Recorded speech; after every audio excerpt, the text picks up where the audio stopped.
How to make vermicelli rice or Arabic rice. First step, hugasan ang rice 3 times after ibabad muna for 10 to 15 minutes.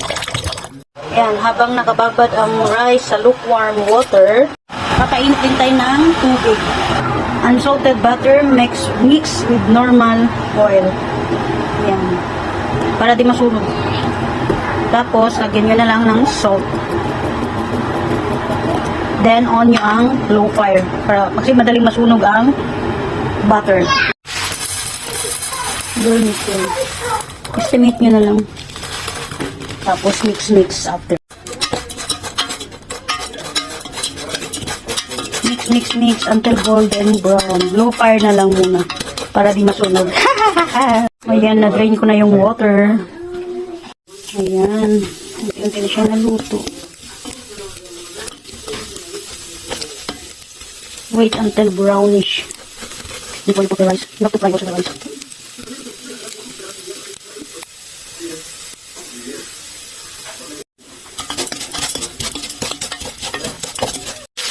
Ayan, ilagay ko na yun yan.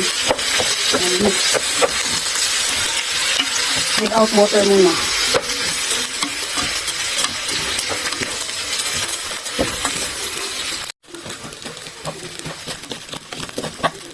Fry for few seconds the rice. Ayan, na-fry na ng ilang minutes. Ilang seconds. So, put hot water. Just estimate para di malata yung para di maging watery yung rice.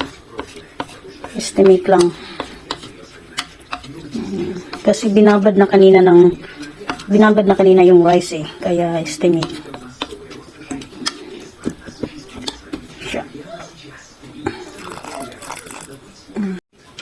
Yan. Wait lang and cover. Check time to time para hindi Ayan, check nyo time to time.